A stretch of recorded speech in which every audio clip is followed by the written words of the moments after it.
Have a good day. Good day, LA Beast here, and sometimes your ideas just don't go according to plan. Here are some examples of when I've totally failed and some challenge ideas that I had. Please sit back, relax, and enjoy. Have a good day. LA Beast here, and what I have on this table, which is now in my hands, sent to me by the man, the myth, the legend himself, the creator of the Carolina Reaper, and now the world's hottest pepper, the Pickaxe, Smoking Ed Curry. He sent me Cullies, world's hottest ramen noodles 2.0. These pack a punch of 1,040,000 Scoville heat units. They're made with the ghost pepper, aka the Naga Jalokia, and Carolina Reaper peppers. And what I plan on doing right here, right now today, showing absolutely zero signs of distress on my face as I have 1 million Scoville heat units flowing through my body.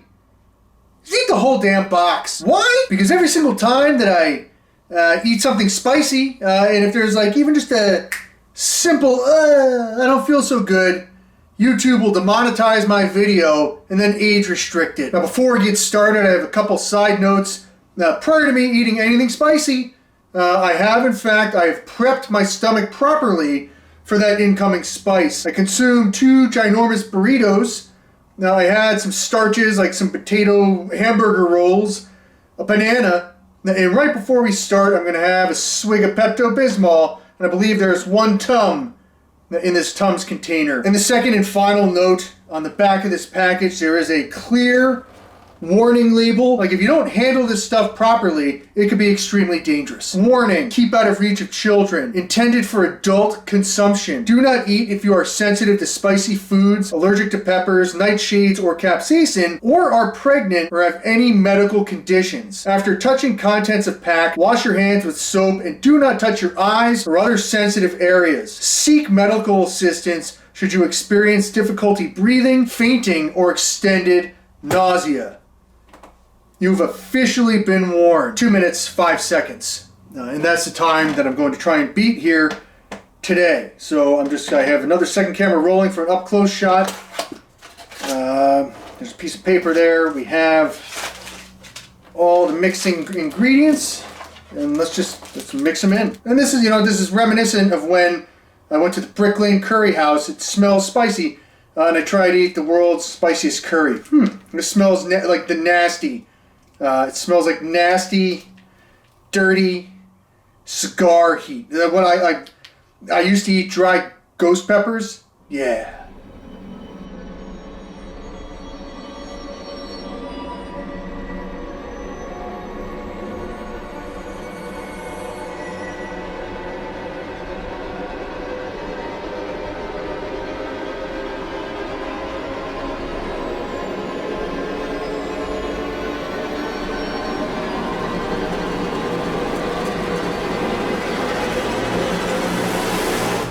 And before we get started, what I'm going to do to help keep my cool while doing this YouTube video, I've gone out and I've purchased an ice beanie, which I put in the freezer last night for 2 hours. And as you can see, like the guy in the back of the package there, it seems like he's having a great time. Whoa, my head is freezing. Okay, you know what? I think this is going to be pretty good. And then I also, made from China, I have this sweet neck fan, which I'm going to wear. So if there's any question of whether or not I'm going to lose my cool because this is so hot, denied. I'm going to have some Pepto-Bismol. Cheers. I am the LA Beast. 5, 4, 3, 2, 1.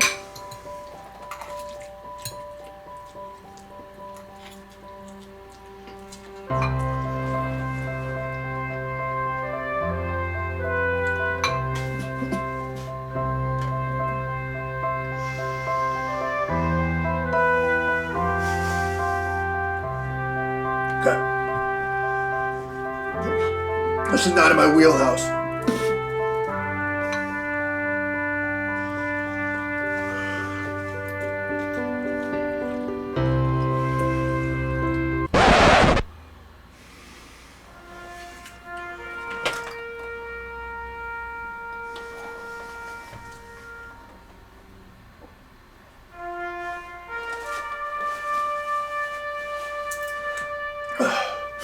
face is burning. It's like I have tingling on my face already. Total fail. Total fail. I look like a douche nozzle wearing this ice beanie. I look like a penis head just on my face, my lips. It's like scorching. It's like a scorching heat. Yeah, you know, hence the Godzilla on the box. Wow, that's a bummer. Total fail. Wow. It's hot. It's definitely hot.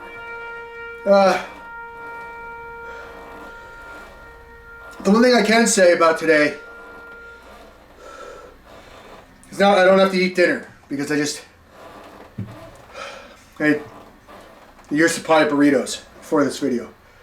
It's hot. Oh, hello.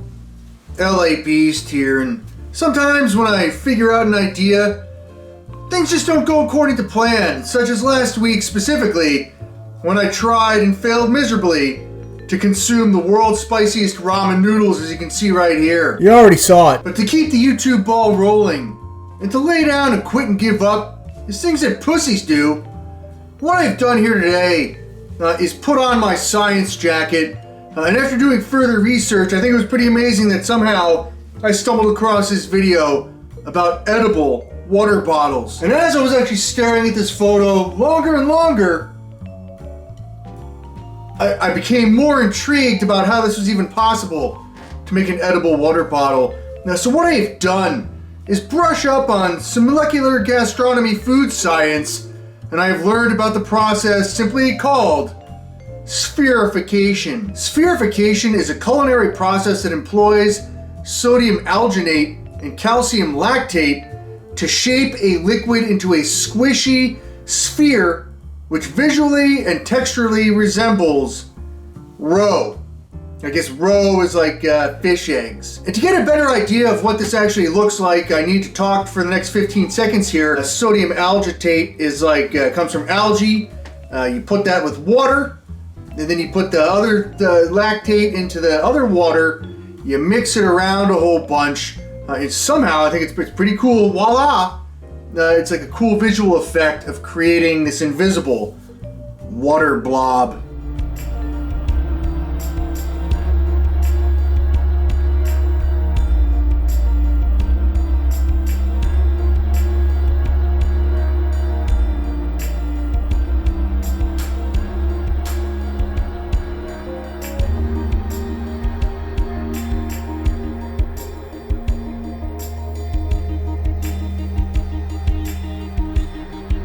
And today, here, in the name of food science, my goal is quite simple.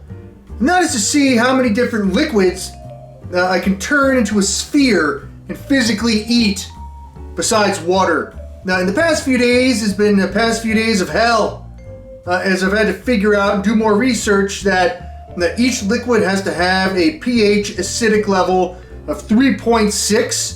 Now, so if it's like... Speaking of hell, I had no idea what the hell I was talking about. Purify. Next up, we have my last 4 remaining high-C ecto coolers from the 2016 Ghostbusters reboot movie, which sucked.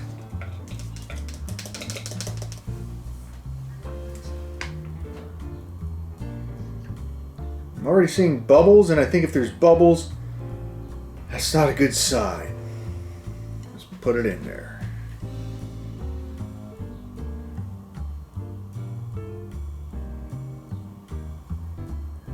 Whoa. My overhead camera was not recording, so I zoomed in. So I don't want to...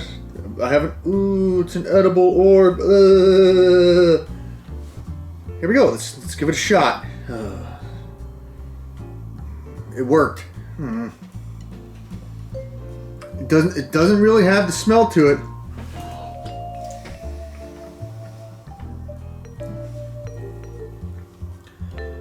Whoa. Not bad. Like when it comes to high-C ecto cooler, it's still pretty fresh, and it has like a faint hint of stale. That tasted about 92.3% delicious. I then tried some fruit punch Gatorade, and when that didn't work, I thought to myself, you know what? Freak this! LA Beast here, and the other day as I was scrolling through YouTube, I came across a 12-year-old video entitled Turning Milk into stone. And I immediately thought to myself, no caca. The very first thing I did was go to the comments section, and the first question was, is this edible? So my goal right here, right now is quite simple. And that is to find out whether or not, after hopefully I can turn milk into stone, whether or not I can actually eat it. That's it. And when it comes to actually eating milk, back in the summer of 2016 when I left a gallon of milk out in the sun for 2 weeks, I was actually able to eat milk, as you can see right here. You know what I'm going to do? This is exactly what I'm going to do. I'm going to show you what it looks like. That is milk.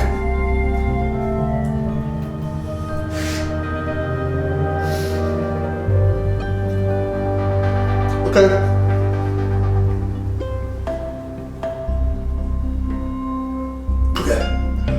Oh, it tastes like mozzarella.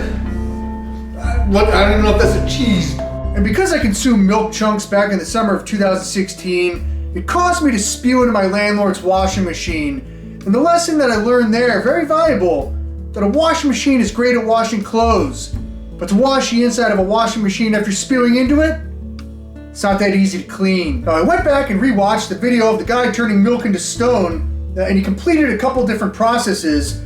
And what he's actually doing, he's not turning milk into like a rock, he's turning milk into a plastic called casein plastic. And what casein plastic is, it's also known as milk plastic. It's a hard, horn-like substance made from casein, a protein found in milk. Casein plastics were invented in 1897 by Adolf Spitaler and W. Krisch of Germany, who treated casein with formaldehyde. They were popular in the early 20th century for their fashionable appearance and were often used to make buttons, buckles, necklaces, fountain pens, and knitting needles. So my next research, I looked up to see if casein plastic is edible. And according to Google's AI response, yes, casein plastic is edible. So with all the safety and research out of the way, let's start the journey and process as I explained to you, quite possibly how I turn milk into plastic.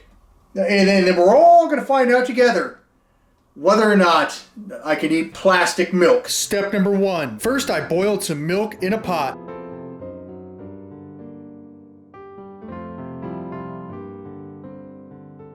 Step number 2. I then added white distilled vinegar to the boiling milk and stirred.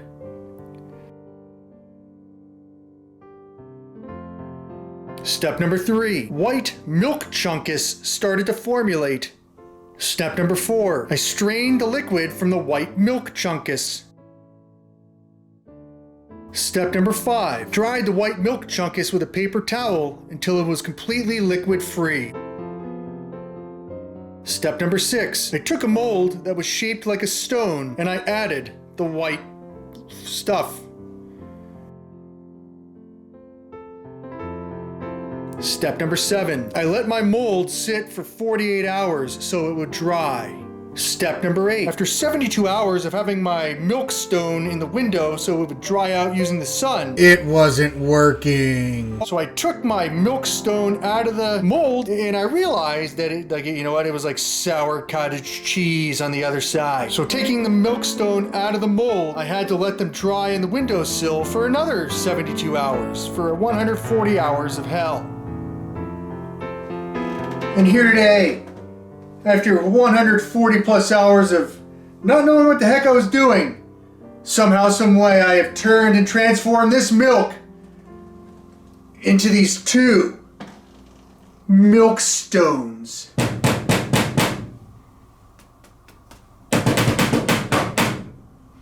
It smells like dirty feet cheese. I've made milk plastic in the shape of a stone, and right now I eat milk stone.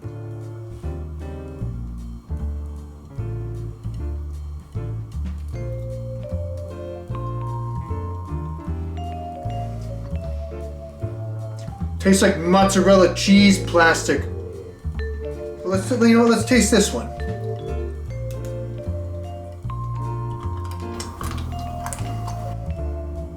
It's like if you're eating toenails. My question is, why on earth would somebody save a giant pile of toenails and take a picture of it? The outer shell has a consistency of toenails. Like a whole bunch of toenails, you can't really chew it. and I put the white chunkus in the sun. So I guess in a way I kind of made like a cheese. That's not how cheese is made. It tastes like sour foot cheese, encased with the consistency of many toenails. And you know what? Like I knew that, hey, just eating those two would be pretty boring. So what I have done, I made other cool things out of milk plastic. So now let's show them what those are. Let's just leave the milk on the table. And what I have here in my hands, you probably can't see, because what I've done, I've created the world's smallest milk spoon and milk fork. And you know what? Approximately 1:19 p.m. here on the 29th of August 2024, I'm probably the only human being in existence who's about to eat a milk spoon and fork made of plastic. Oh, am I having a little tiny meal right now? Absolutely. Let me have my tiny little cereal. I'm eating a milk spoon. Huh. Now this one it's just like if I took a bunch of toenails, melted them down. This one's chewier. Crunchier. I'm eating plastic right now, made out of milk. Well, you know what? If I had a little tiny bowl of spaghetti, I'm using my plastic milk fork to twirl my spaghetti. Plastic milk fork. Interesting. It's not breaking down. Huh. And you know what? I don't blame others for not doing what I am the only person doing this right now in the world because I'm crazy. Up. Bombs away! Did I make a plastic milk grenade? Absolutely. Casu marzu is a cheese from Italy. It kind of looks like casu marzu without the maggots. Cheese smells like cheese. If I say it smells like cheese one more time, I'm going to kick my own ass. We know it smells like cheese.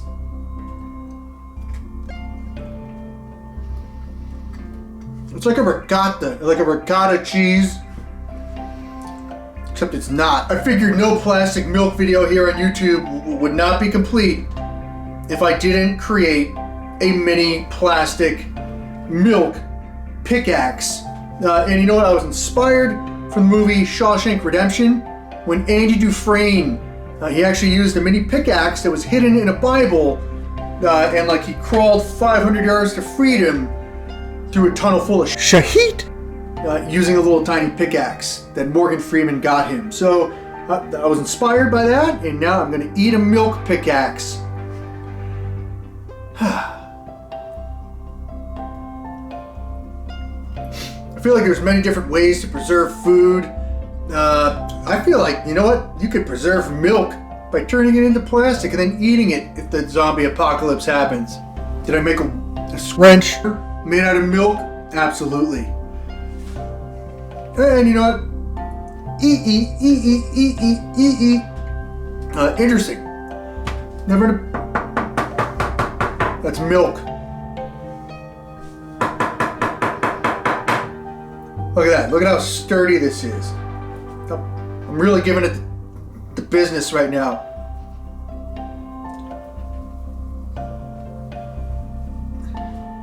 Plastic milk wrench.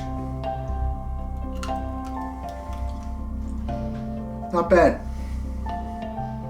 Tastes like cheese. And for the grand finale, what I've done using regular old everyday boring drinking milk, I've created a pair of plastic milk swords.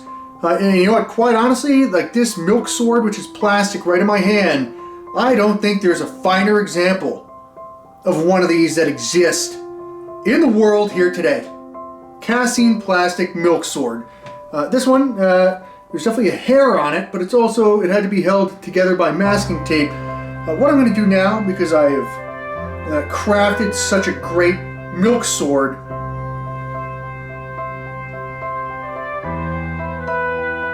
I don't even know if that's how you do it, but you know what? I just knighted myself. And now I eat the milk sword. Kind of looks like a bayonet. I mean, hey, you know what? You need a bayonet sword? Call LA Beast Milk Job.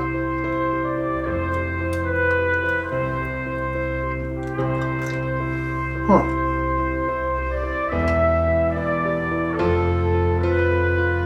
I would have to say, look at that durability.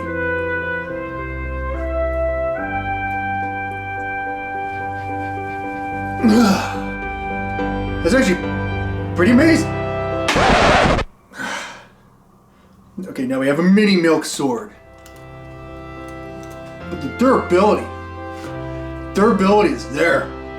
So my conclusion here today, I have to say that, you know what? Milk is a great thing. That can be used in many different ways. And if I had to give you a final piece of advice here, did I eat plastic today? Absolutely. I'm the LA Beast. Have a good day.